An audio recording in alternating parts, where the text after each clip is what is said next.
Di sini saya akan membahas mengenai pedoman pemanfaatan media sosial instansi bagi pemerintah.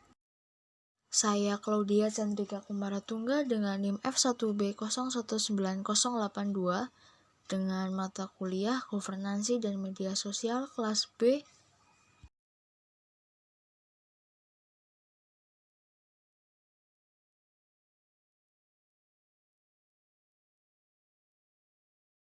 Latar belakang.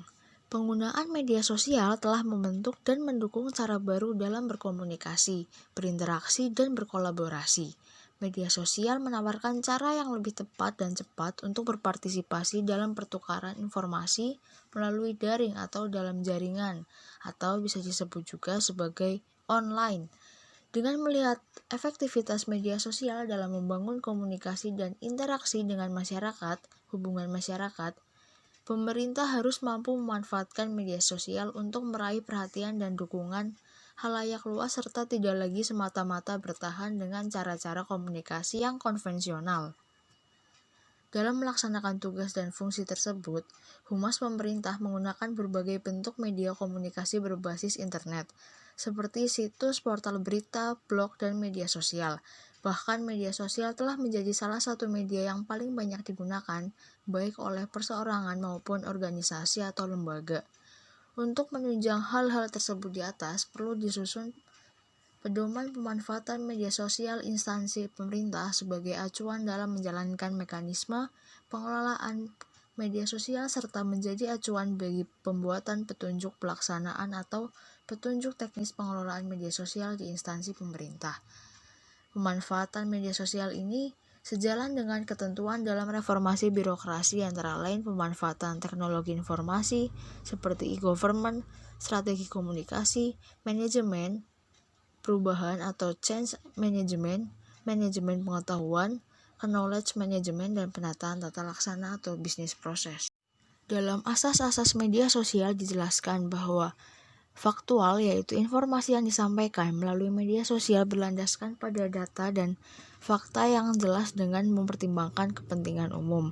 Yang kedua, disampaikan melalui media sosial sehingga dapat diakses dengan mudah dan diketahui oleh siapa saja, kapan saja, dan di mana saja dalam menyampaikan pesan secara benar, jujur, dan apa adanya.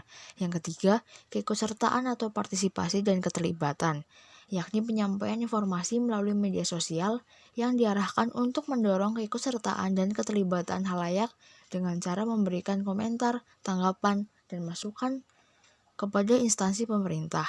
Berupa interaktif, komunikasi instansi pemerintah dilakukan secara dua arah, harmonis yang berarti komunikasi antara instansi pemerintah dengan masyarakat itu menguntungkan di antara berbagai pihak yang terkait. Yang ketiga itu ada etis, media sosial yang menerapkan perilaku sopan sesuai dengan etika dan kode etik yang ditetapkan. Lalu ada kesetaraan. Kesetaraan ini terbina hubungan kerja yang baik dan setara antara instansi pemerintah dan pemangku kepentingan. Profesional yaitu pengelolaan media sosial yang mengutamakan keahlian berdasarkan keterampilan, pengalaman, dan konsistensi. Selanjutnya yang terakhir ada akuntabel, yaitu pemanfaatan media sosial yang dapat dipertanggungjawabkan. Manfaat media sosial antara lain adalah menyebarluaskan informasi pemerintah agar menjangkau masyarakat, membangun peran aparatur negara dan masyarakat melalui media sosial, mensosialisasikan strategi dan tujuan pembangunan di masa depan, membangun interaksi antar pemerintah dan masyarakat, meningkatkan kesadaran dan peran serta masyarakat terhadap kebijakan dan program pemerintah, menggali aspirasi, opini, dan masukan masyarakat terhadap kebijakan dan program pemerintah. Kategori manfaat yang dapat diperoleh pemerintah dalam menggunakan media sosial itu meliputi A. Efisiensi, dan yang kedua itu ada kemudahan layanan dan kenyamanan pengguna, dan yang terakhir itu ada keterlibatan masyarakat. Dijelaskan bahwa prinsip media sosial Humas pemerintah. A. Media sosial Humas pemerintah berprinsip sebagai berikut: kredibel, integritas, profesional, responsif, terintegrasi, dan keterwakilan. Kemudian dijelaskan etika media sosial. Praktisi humas pemerintah perlu menegakkan etika media sosial, yakni menjunjung tinggi kehormatan instansi pemerintah, memiliki keahlian, kompetensi, objektivitas, kejujuran, dan integritas, menjaga rahasia negara dan melaksanakan sumpah jabatan, menegakkan etika yang berlaku agar tercipta citra dan reputasi instansi pemerintah, menghormati kode etik pegawai negeri, menyampaikan dan menerima informasi publik yang benar, tepat, dan akurat, menghargai, menghormati, dan membina solidaritas serta nama baik instansi dan perorangan. Dan yang terakhir ada melaksanakan keterbukaan informasi publik sesuai ketentuan peraturan perundang-undangan.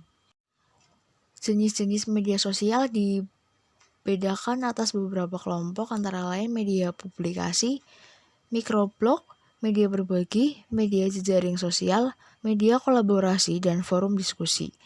Berdasarkan demografi, khalayak media sosial dibedakan atas warga asli dan migran. Segmentasi teknografi sosial ini terdiri dari 7 kelompok, antara lain creators, conversationalis, critics, collectors, joiners, dan spectators. Sarana dan prasarana media sosial. Untuk menyelenggarakan komunikasi kehumasan melalui media sosial diperlukan sarana komputer seperti personal, notebook, netbook, atau tablet komputer, dan prasarana seperti jaringan listrik serta jaringan internet yang terkoneksi dengan menggunakan modem atau fasilitas Wi-Fi atau menggunakan telepon seluler cerdas. Tahapan pengembangan strategi media sosial, khalayak, sasaran, strategi, dan teknologi. Beberapa tujuan instansi dalam pemanfaatan media sosial adalah menyimak, berbicara, menyemangati, mendukung, dan merangkul. Langkah pelaksanaan media sosial sebagai berikut: menentukan khalayak sasaran yang tepat sesuai dengan segmentasi teknografis, memilih dan membuat akun media sosial yang sesuai dengan khalayak sasaran, membuat dan mengunggah pesan dengan melakukan tagging, memantau percakapan, menjawab komentar, masukan, atau pertanyaan khalayak, menganalisis dan menyaringkan seluruh masukan khalayak sebagai umpan balik bagi pembuatan atau perbaikan kebijakan. Dan yang terakhir, memberikan rekomendasi tindak lanjut kegiatan, program, atau kebijakan sesuai dengan masukan dan aspirasi khalayak. Pemantauan dan evaluasi media sosial. Pemantauan media sosial ini dikenal juga dengan istilah penyimakan sosial. Kegiatan ini merupakan proses identifikasi dan penilaian mengenai persepsi khalayak terhadap instansi dengan menyimak semua percakapan khalayak di berbagai media sosial. Pemantauan ini dilakukan untuk mengukur dan menganalisis kecenderungan persepsi, opini, dan sikap khalayak terhadap sebuah instansi. Pengukuran dan analisis tersebut dilakukan terus-menerus dan sewaktu atau real time, sehingga instansi pemerintah mampu memantau pergerakan naik atau turunnya kecenderungan persepsi, opini, dan sikap khalayak terhadap sebuah instansi tadi. Untuk mengukur seberapa jauh jangkauan pesan mencapai khalayaknya, digunakan tolak ukur antara lain jumlah tautan atau link yang merujuk pesan yang disampaikan, jumlah tweet dan retweet tentang pesan yang dimuat, jumlah orang yang membicarakan pesan, dan jumlah hubungan baru yang terbentuk sebagai akibat isi yang bernilai. Frekuensi dan lalu lintas percakapan ini. Untuk mengukur frekuensi atau kuantitas percakapan digunakan sejumlah tolak ukur seperti jumlah kunjungan, jumlah pengunjung, jumlah kunjungan kembali, jumlah halaman yang dibaca, dan lama berkunjung ke satu situs. Sedangkan untuk mengukur lalu lintas percakapan hanya digunakan jumlah kunjungan kembali, jumlah halaman yang dibaca, dan lama berkunjung ke suatu situs. Lalu ada pengaruh. Unsur yang perlu diperhatikan untuk mengukur pengaruh dampak media sosial adalah kekerapan diskusi mengenai isu atau pesan tertentu yang disampaikan. Kemudian, percakapan dan keberhasilan. Jumlah pesan yang diklik khalayak, jumlah pesan yang diunduh oleh khalayak, dan jumlah pesan yang diadopsi atau program yang kemudian diterima dan didukung khalayak merupakan unsur yang perlu diperhitungkan dalam percakapan dan menentukan keberhasilan pemanfaatan media sosial. Kemudian, keberlanjutan.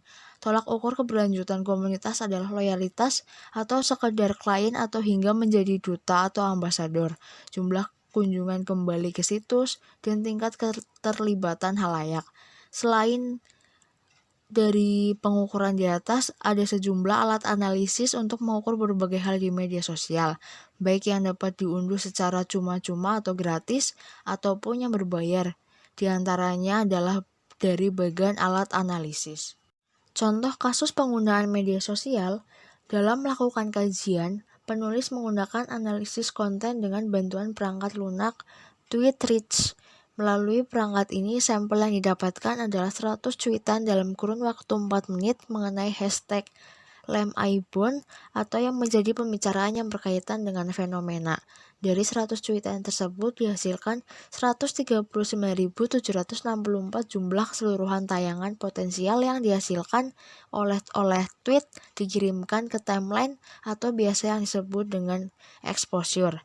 Untuk jumlah total pengguna Twitter, unik potensial yang menerima tweet tentang istilah pencarian tanpa pengulangan yang disebut dengan istilah reach sebanyak 116.873 akun. Artinya bahwa sebanyak itulah akun yang menerima postingan tentang #LemIbon, sehingga sebanyak itulah masyarakat mengetahui fenomena #LemIbon yang dapat meningkatkan potensi partisipasi masyarakat. Posisi kedua ditempati oleh akun yang mengekspresikan aspirasinya melalui tuntutannya itu sebanyak 24 tweets. Akun-akun tersebut sebanyak itu menuntut adanya transparansi dan kejelasan mengenai isu kejanggalannya anggaran Pemprov DKI Jakarta, adanya tuntutan transparansi dari masyarakat sebagai mekanisme kontrol terhadap pemerintah, sesuai dengan kerangka virtual political system yang telah dijelaskan sebelumnya. Media merupakan salah satu cara untuk menyampaikan aspirasi masyarakat. Dalam hal ini media sosial Twitter. Media sosial menjadi alat paling efektif untuk menyampaikan aspirasi karena bersifat langsung tanpa perantara pihak lain. Dewasa ini banyak institusi pemerintah menyediakan akun resmi mereka di media sosial seperti Facebook, Twitter, Instagram, email, bahkan YouTube. Terima kasih. Berikut yang bisa dapat saya sampaikan mengenai pedoman penggunaan media sosial. Kurang lebihnya mohon maaf. Wassalamualaikum warahmatullahi wabarakatuh.